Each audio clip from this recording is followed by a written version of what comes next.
안녕하세요. 어른들의 과학입니다. 지난 편에서 인공지능이라는 긴 여정의 문을 열었습니다. 이 변화가 왜 다른지, 인간이 만든 이 지능이 우리의 연장선인지 아니면 새로운 무엇인지 그 큰 질문을 들고 함께 출발했습니다. 오늘은 그 여정의 첫 번째 질문으로 들어갑니다. 지능이란 무엇인가? 이 단어는 제게 뇌과학 시리즈에서 다뤘던 의식이라는 단어만큼이나 어렵고 모호한 단어였습니다. 뇌과학 편을 만들 때도 의식이라는 단어 앞에서 한참을 헤맸는데 이번에 지능이라는 단어 앞에서 비슷한 경험을 또 했습니다. 이 단어를 짚어두지 않으면 그 다음 이야기가 다 모래 위에 짓는 집이 되어버립니다. 기계가 지능을 가졌느냐는 질문에 답하려면 우리가 지능이라고 부르는 그것이 무엇인지부터 정해야 하기 때문입니다. 오늘은 그 단어를 한번 들여다보는 시간입니다. 저도 같이 들여다보면서 만들었습니다. 시작해 보겠습니다.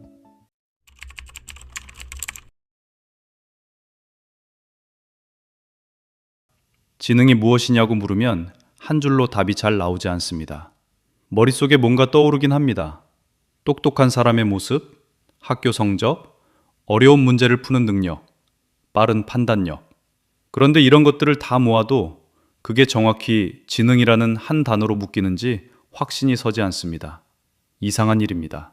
우리는 평생 이 단어를 써왔습니다. 누군가가 똑똑하다고 말하고 누가 더 머리가 좋다고 비교하고 시험으로 점수를 매기고 직장에서 능력을 평가합니다.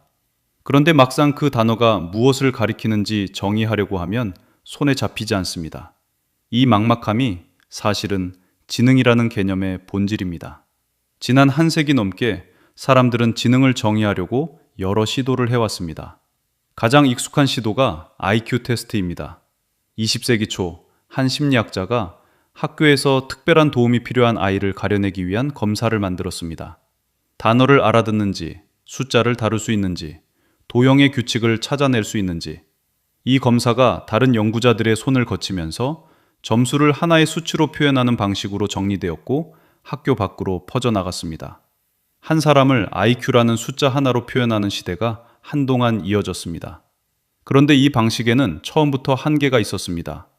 IQ 테스트는 주로 언어와 숫자, 논리를 다룹니다. 그런데 사람들이 살면서 지능이라고 부르는 능력은 그것보다 훨씬 넓습니다. 악기를 처음 듣고 따라 연주하는 사람이 있습니다. 복잡한 인간관계를 직관으로 읽어내는 사람이 있습니다. 처음 가본 도시에서 길을 한 번도 잃지 않는 사람이 있습니다. 이 사람들의 능력을 IQ 점수로 다 잡아낼 수 있을까요? 20세기 후반, 가드너라는 심리학자는 지능이 하나가 아니라 여러 개라는 주장을 폈습니다. 언어지능, 논리수학지능, 공간지능, 음악지능, 신체운동지능, 대인관계지능, 여러 갈래가 있고 각자 강한 영역과 약한 영역이 있다는 이야기입니다. 이 이론은 학계 안에서 논쟁도 많았습니다. 하지만 이 이론이 던진 질문 하나는 분명히 남았습니다. 지능은 정말 하나의 무엇인가? 아니면 여러 능력의 모음인가? 지능을 정의하려는 시도들을 보면 한 가지 묘한 사실이 보입니다. 심리학자들은 흔히 이런 능력들을 지능의 핵심으로 꼽아왔습니다. 문제를 푸는 능력, 새로운 환경에 적응하는 능력, 경험에서 배우는 능력, 추상적으로 사고하는 능력. 이 정의들 중 어느 것도 지능 그 자체를 가리키지 않습니다. 모두 지능이 하는 무엇이고 지능의 결과물입니다. 정작 지능 자체가 무엇이냐는 질문에는 우리는 이런 결과물들을 가리키며 답하고 있는 셈입니다. 여기서 한 가지 더 어려운 문제가 있습니다. 지능은 어쩌면 하나의 단일한 능력이 아닐지도 모릅니다. 여러 능력이 함께 작동할 때 우리는 그것을 지능이라고 부르는 것일 수도 있습니다. 사람의 몸에는 한 덩어리의 근육이 있는 것이 아닙니다. 팔 근육, 다리 근육, 등 근육, 심장 근육, 수백 개의 서로 다른 근육이 각자의 역할을 합니다. 이 모든 근육을 한 단어로 묶어서 근육이라고 부를 수는 있습니다. 하지만 그 단어 하나로는 어떤 근육이 어떻게 움직이는지 말해주지 못합니다. 지능도 비슷할 수 있습니다. 기억력, 추론력, 언어 능력, 패턴 인식 능력, 직관, 창의성. 이것들이 각자 다른 일을 하면서 함께 작동할 때 우리는 지능이라고 부르고 있는 것입니다. 그래서 어떤 능력을 기준으로 삼느냐에 따라 지능이 있다고 말할 수 있는 기준 자체가 달라집니다.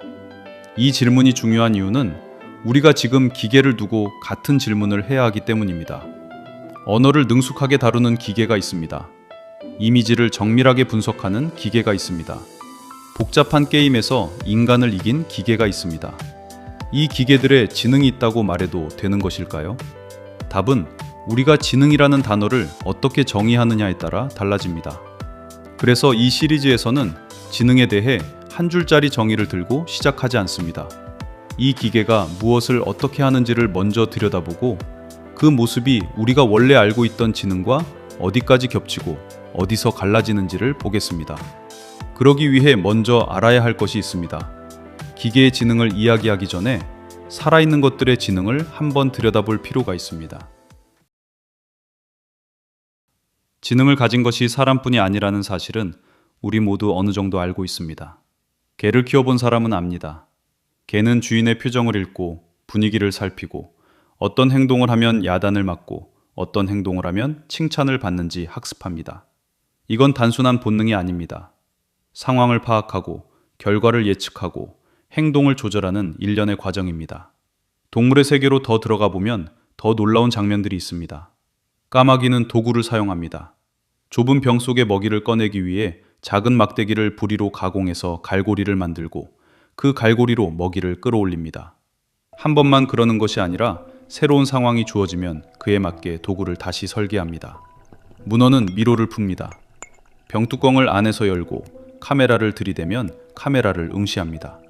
어떤 사람에게는 살갑게 굴고 어떤 사람에게는 유난히 까칠하다고 합니다. 문어의 신경계는 뇌만이 아니라 8개의 다리에도 분산되어 있습니다. 우리와는 전혀 다른 방식으로 만들어진 지능입니다. 돌고래는 자기 자신을 알아봅니다. 거울에 비친 모습이 자기라는 것을 인식하고 동료들과 복잡한 신호를 주고받으며 사회를 이룹니다. 이 동물들의 지능은 같은 종류의 것이 아닙니다. 까마귀의 지능, 문어의 지능, 돌고래의 지능은 각자 다른 환경에서 다른 방식으로 만들어졌습니다. 하지만 우리는 이 모두를 지능이라는 단어로 부릅니다. 그러면 인간의 지능은 어디가 다를까요? 인간이 다른 동물들과 가장 크게 갈라지는 지점은 언어와 추상의 능력입니다. 눈앞에 없는 것을 떠올릴 수 있습니다. 내일 일어날 일을 미리 그려볼 수 있습니다. 직접 본 적 없는 사람의 이야기를 듣고 그 사람의 마음을 짐작할 수 있습니다.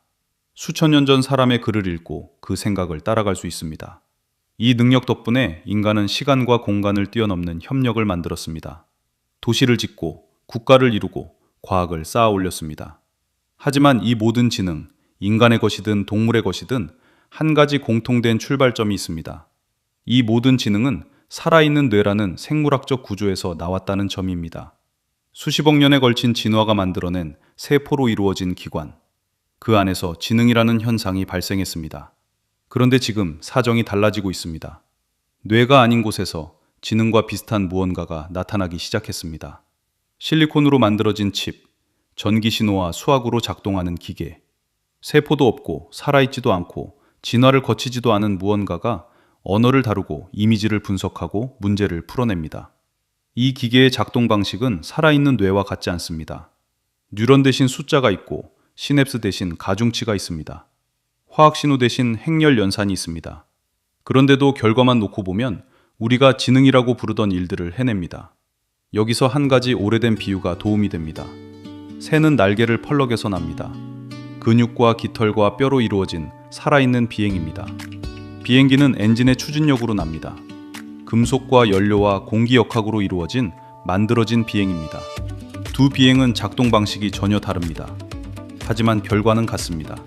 둘 다 납니다. 지능도 그럴 수 있습니다. 뇌라는 살아있는 구조에서 발생하는 지능이 있고 실리콘 위의 계산에서 발생하는 지능이 있을 수 있습니다.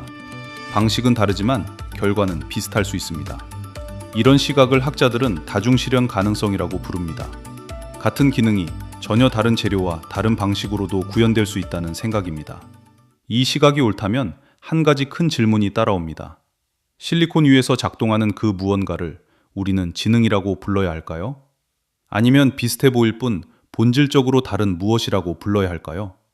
이 질문에 답하려면 그 기계가 실제로 어떻게 작동하는지를 먼저 들여다봐야 합니다.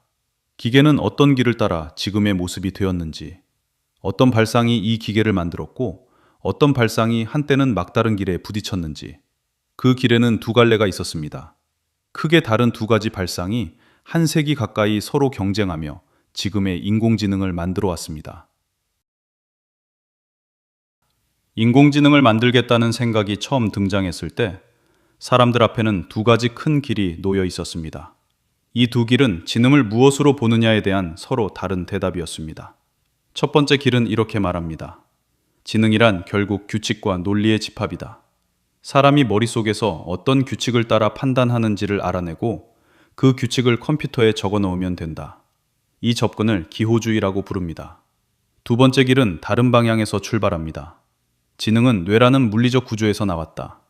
그러면 그 구조를 흉내낸 무언가를 만들면 그 안에서 지능 비슷한 것이 자연스럽게 떠오르지 않겠는가? 이 접근을 연결주의라고 부릅니다. 두 길은 출발점부터 다릅니다. 한쪽은 위에서 아래로 내려가고 다른 한쪽은 아래에서 위로 올라갑니다. 기호주의는 외국어를 배우는 한 가지 방식과 닮았습니다. 문법책을 사서 규칙을 외우는 방식입니다. 주어 다음에 동사가 오고 동사는 시제에 따라 변하고 어떤 단어 다음에는 어떤 조사가 붙는다.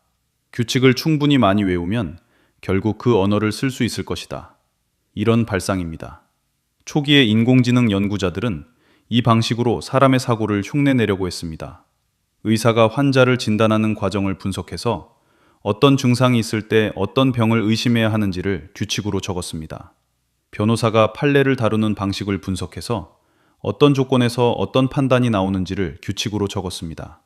이렇게 만들어진 것이 전문가 시스템이라고 불린 프로그램들입니다. 한동안 이 방식은 잘 작동하는 것처럼 보였습니다. 좁은 영역에서는 놀라운 성과를 보이기도 했습니다. 그런데 결정적인 한계가 있었습니다. 사람이 실제로 판단할 때 쓰는 규칙은 적어 내려갈 수 있는 분량이 아니었습니다. 방 안으로 들어왔을 때 분위기가 어떤지 읽는 일, 상대의 표정에서 진심을 헤아리는 일, 처음 보는 상황에서 무엇이 중요한지 즉시 알아채는 일. 우리는 이런 일을 매 순간 해내지만 어떻게 하는지 말로 설명하지 못합니다. 말로 설명하지 못하는 것을 컴퓨터에 규칙으로 적어 놓을 수는 없습니다. 기호주의는 이 벽 앞에서 멈췄습니다. 다른 한쪽 길, 연결주의는 처음부터 다른 방식이었습니다. 같은 외국어 학습으로 비유하자면 이쪽은 그 외국에서 사는 방식에 가깝습니다. 문법책으로 규칙을 외우는 대신 그 언어를 쓰는 환경에 들어가서 수많은 예시에 노출됩니다. 처음에는 아무것도 알아듣지 못합니다. 그런데 시간이 지나면 어떤 단어가 어떤 상황에서 쓰이는지에 대한 감각이 천천히 만들어집니다. 그 감각은 머릿속에 규칙으로 정리되어 있지 않습니다. 하지만 작동합니다. 연결주의는 컴퓨터 안에서 이런 일을 시도했습니다. 뇌처럼 단순한 단위들이 서로 연결된 구조를 만들고 거기에 수많은 예시를 흘려넣습니다. 그러면 그 안에서 어떤 패턴 같은 것이 스스로 자리 잡습니다. 규칙은 따로 적지 않습니다. 연결의 강도가 조정되면서 결과적으로 규칙 비슷한 것이 만들어집니다. 이 발상은 사실 꽤 일찍부터 있었습니다. 수십 년 전부터 시도되었지만 한동안 큰 주목을 받지 못했습니다. 심지어 한 시기에는 이 방향이 가망없다는 비판이 학계의 주류 의견이 되기도 했습니다. 연결주의는 오랫동안 구석에 밀려 있었습니다. 그런데 2010년대에 들어서면서 이 길의 풍경이 완전히 뒤집혔습니다. 연결주의에 기반한 방식이 기호주의가 평생 풀지 못했던 문제들을 차례로 풀어내기 시작했습니다. 이미지 인식, 음성 인식, 번역, 그리고 마침내 언어 자체. 지금 우리가 인공지능이라고 부르며 매일 마주하는 거의 모든 것은 이 두 번째 길의 결과물입니다. 왜 이 길이 그 시점에 갑자기 풀렸는지는 다음 장에서 살펴보겠습니다. 기호주의는 완전히 사라진 것이 아닙니다. 요즘에는 두 길을 합치려는 시도도 다시 일어나고 있습니다. 규칙으로 다룰 수 있는 부분과 학습으로만 다룰 수 있는 부분을 함께 가져가자는 흐름입니다. 이 이야기는 시리즈 후반에서 다시 나오게 됩니다. 이 두 길의 이야기에서 한 가지 짚어둘 것이 있습니다. 두 길은 단순히 기술적 노선의 차이가 아니었습니다. 지능을 무엇으로 보느냐에 대한 서로 다른 두 가지 답이었습니다. 기호주의는 지능이 명료하게 적힐 수 있는 무엇이라고 보았습니다. 연결주의는 지능이 명료하게 적힐 수 없는 어떤 구조 안에서 떠오르는 무엇이라고 보았습니다. 결과적으로 지금 잘 작동하는 쪽은 두 번째 답입니다. 명료하게 적을 수 없는 무엇. 연결의 패턴 안에서 떠오르는 무엇. 그게 정말 지능인지 아니면 지능처럼 보이는 다른 무엇인지는 이 시리즈가 끝까지 들고 갈 질문이 될 것입니다. 지금 우리가 매일 마주하는 인공지능은 사실 갑자기 등장한 것이 아닙니다. 이 기술의 뿌리는 70년 가까이 거슬러 올라갑니다. 그동안 인공지능은 한 번도 아니고 두 번이나 거의 사라질 뻔했습니다. 이 이야기는 1956년의 어느 여름에 시작됩니다. 미국의 한 작은 대학 도시에 수학자, 심리학자, 컴퓨터 과학자 몇 사람이 모였습니다. 이들은 한 가지 단어를 처음 입에 올렸습니다. 인공지능. 이 모임에서 사람들은 큰 꿈을 이야기했습니다. 기계가 사람처럼 생각하는 일이 그리 멀지 않았다고 말입니다. 당시의 분위기는 지금과 비슷했습니다. 수십 년 안에 사람 수준의 지능이 만들어질 것이라는 예측이 진지하게 나왔습니다. 그런데 시간이 흐르면서 그 예측은 빗나가기 시작했습니다. 초기 인공지능은 좁은 영역에서는 인상적인 성과를 보였습니다. 간단한 수학 문제를 풀고 정해진 규칙 안의 게임에서 사람을 이기기도 했습니다. 그러나 좀 더 일상적인 문제로 넘어가면 갑자기 무력해졌습니다. 사진 속에서 고양이를 찾아내는 일, 말소리를 알아듣는 일, 방의 분위기를 읽는 일. 사람에게는 쉬운 일들이 기계에게는 도무지 풀리지 않았습니다. 기대가 컸던 만큼 실망도 컸습니다. 연구비가 끊기고 인공지능이라는 단어 자체가 일종의 금기어처럼 되었습니다. 이 시기를 사람들은 첫 번째 인공지능의 겨울이라고 부릅니다. 1970년대의 일입니다. 겨울은 영원히 가지 않았습니다. 1980년대에 인공지능은 다시 살아납니다. 이번에는 다른 방식이었습니다. 사람의 지식을 규칙으로 적어 컴퓨터에 입력하는 방식, 앞장에서 본 전문가 시스템이 주목받았습니다. 기업들이 이 기술에 큰 돈을 투자했고 의료, 금융, 제조 같은 영역에서 실제로 쓰이는 시스템들이 만들어졌습니다. 하지만 곧 같은 문제가 다시 드러났습니다. 규칙을 적어 놓을 수 있는 분야는 한정되어 있었고 시스템이 조금만 새로운 상황에 부딪히면 흔들렸습니다. 유지보수 비용은 커지고 약속했던 만큼의 결과는 나오지 않았습니다. 두 번째 겨울이 찾아왔습니다. 1990년대로 접어들 무렵이었습니다. 이때쯤 많은 사람들은 인공지능이라는 꿈 자체에 회의적이었습니다. 좋은 아이디어 같았지만 결국 안 되는 일인지도 모른다는 분위기였습니다. 그런데 그 회의의 분위기가 채 가시기도 전에 풍경이 다시 바뀝니다. 이번에는 단순히 다시 살아나는 정도가 아니라 폭발이라고 부를 만한 일이 벌어졌습니다. 왜 하필 그 시점에 풀렸을까요? 돌이켜보면 그동안 인공지능에 부족했던 것이 세 가지였습니다. 첫 번째는 데이터입니다. 기계가 무언가를 배우려면 충분히 많은 예시가 있어야 합니다. 수십 년 전에는 그런 양의 데이터를 모을 방법이 없었습니다. 그런데 인터넷이 보급되고 사람들이 매일 글과 사진과 영상을 인터넷에 쌓아 올리면서 어느 순간 그 어느 시대에도 없던 규모의 학습 자료가 자연스럽게 쌓여 있었습니다. 두 번째는 연산 능력입니다. 연결주의 방식은 본질적으로 엄청난 양의 계산을 필요로 합니다. 수십억 번의 곱셈과 덧셈이 동시에 돌아가야 합니다. 원래 컴퓨터 화면에 그래픽을 뿌려주는 데 쓰이던 칩, GPU라고 불리는 칩을 이런 계산에 끌어다 쓸 수 있다는 사실을 누군가 발견하면서 그동안 막혀있던 길이 갑자기 뚫렸습니다. 세 번째는 알고리즘입니다. 연결주의가 진짜로 작동하려면 연결의 강도를 어떻게 조정할지에 대한 실용적인 방법이 필요했습니다. 오래전부터 그 아이디어는 있었지만 실제로 깊이 쌓인 구조에서 작동하게 만드는 데에는 시간이 더 걸렸습니다. 연구자들이 이 문제를 하나씩 풀어내면서 마침내 깊은 신경망이 학습 가능한 시점이 왔습니다. 이 세 가지가 비슷한 시기에 동시에 갖춰졌습니다. 데이터가 쌓이고 연산이 빨라지고 학습 방법이 정교해지면서 수십 년 동안 가능성에 머물러 있던 발상이 갑자기 현실에서 작동하기 시작했습니다. 오래된 비유 하나를 빌려오자면 이런 모습입니다. 인공지능은 오랫동안 날개를 가진 새였습니다. 날 수 있는 가능성은 늘 거기에 있었습니다. 하지만 바람이 없었습니다. 세 가지 바람이 동시에 불기 전까지는요. 데이터의 바람, 연산의 바람, 알고리즘의 바람. 이 세 바람이 함께 불어오자 그 새는 마침내 날아올랐습니다. 그리고 한 번 날아오른 뒤로는 우리가 지금 보고 있는 풍경이 펼쳐지고 있는 중입니다. 두 번의 겨울을 지나 인공지능은 지금 한 번도 겪어본 적 없는 봄을 맞고 있습니다. 이 봄이 어디까지 갈 것인지는 아무도 확신을 가지고 말하지 못합니다. 지금 우리 앞에 와 있는 봄은 두 갈래 길 가운데 한쪽에서 분 바람이 만든 것입니다. 연결의 강도가 학습으로 조정되며 그 안에서 어떤 패턴 같은 것이 떠오르는 방식, 우리가 매일 쓰는 인공지능의 거의 전부가 이 길 위에 있습니다. 그렇다면 이 기계가 하는 일을 우리는 지능이라고 불러야 할까요? 이 기계는 사람과 같은 일을 할 수 있게 되었습니다. 글을 쓰고, 그림을 그리고, 문제를 풀고, 대화를 이어갑니다. 그런데 그 일을 해내는 방식은 사람의 방식과 같지 않습니다. 사람이 글을 쓸 때 머릿속에서 일어나는 일과 기계가 글을 만들어낼 때 그 안에서 일어나는 일은 전혀 다른 종류의 사건입니다. 사람이 그림을 그릴 때 손이 따라가는 길과 기계가 이미지를 만들어낼 때 거치는 길은 비교할 수 있는 것이 아닙니다. 결과는 닮았는데 과정은 다릅니다. 이 사실은 지능이라는 단어를 다시 묻게 만듭니다. 지능을 결과로 정의하면 이 기계는 분명히 지능이 있습니다. 지능을 과정으로 정의하면 우리는 아직 답을 모릅니다. 이 기계 안에서 무엇이 일어나고 있는지를 알지 못한 채로는 그 답에 가까이 갈 수 없습니다. 다음 편에서는 이 기계가 어떻게 배우는지를 들여다봅니다.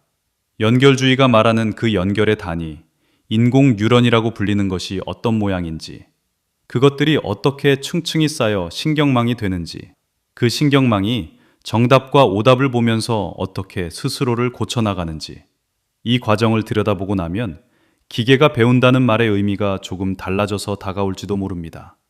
배운다는 단어가 사람의 일에 쓰이던 단어인지 아니면 다른 무언가에도 쓸 수 있는 단어인지를 우리는 그때 다시 생각하게 될 것입니다. 지능이란 무엇인가? 이 질문은 한 줄로 답이 나오지 않습니다. 어쩌면 끝까지 답이 나오지 않을 수도 있습니다. 하지만 답을 찾으려는 시도가 우리가 만든 이 기계가 무엇인지를 조금씩 드러내줄 것입니다.